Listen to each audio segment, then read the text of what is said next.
How's it going, everyone? It's Noir Tapes back with another video. This is part 5 of making samples until I get good. Good being subjective, you know, it's music, but that's alright. It's until I get good. Today's a fun one. I hope you enjoy this. It's a bit more funky. I should have added, in hindsight, I should have added some jazzy drums to it to give it a more realistic feel, but I'll keep that in mind for the future ones. I did think about it at the time, but I liked the way it sounded already and I already bounced it. It was just too much effort to go back and do drums. But I think in the future, that's definitely something to keep in mind because it gives it a real sample feel. Anyways, let's jump into it. So first I'll play the sample and then I'll break it down and then I'll show you the flip. So this is the sample here.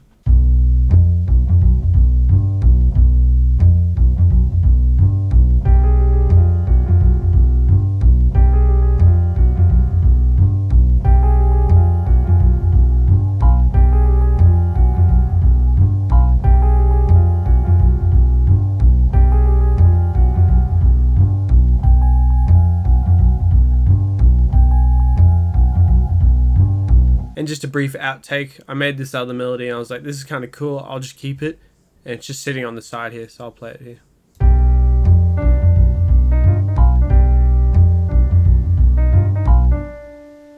Sort of like a bit of a jazzier, funkier outtake. I thought it sounded cool, and at the time I was thinking I'm going to keep that and use it, but it couldn't fit as like an A-B, and it's just a very different vibe to what I created in the first one, so I just left it out. It's just sitting on the side.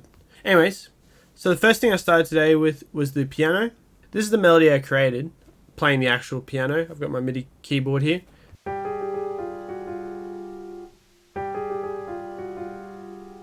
So that was what I started with, and then I started reaching for an upright bass. And this really is the star of the sample, to be honest. I didn't really use any effects on the bass itself.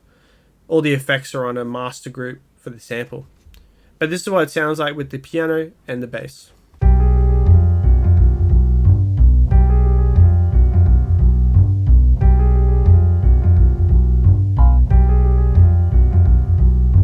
You can hear in that little section I added a little chord up the top, as I love to do. Just a little thing to counter the actual melody. I didn't end up using that in the flip at all, but it's there, you know, the option's there. And so the last thing I wanted to add, I felt like the highs were a bit quiet. There wasn't a lot there aside from the dusty noise. And so I literally just copied the piano, moved it up an octave, and then used a different patch, and added a bunch of reverb and a little bit of bit crushing to create essentially a pad. And so you can hear that here.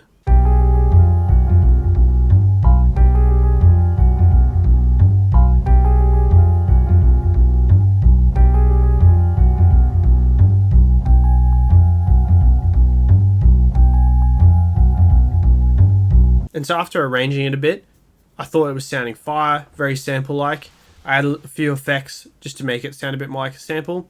And then I bounced it, and then I actually chopped it up and created the beat.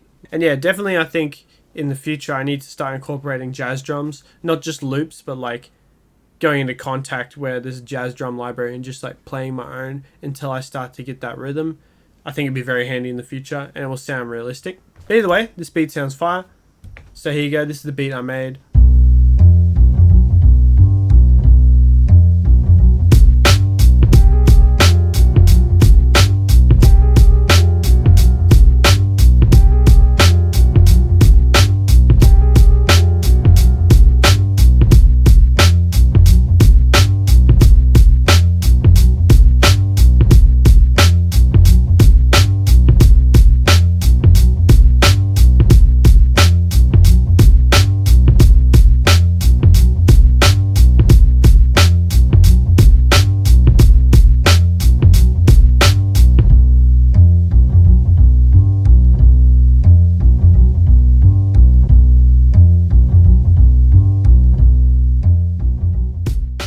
Anyways, thank you for watching. Let me know if I'm improving.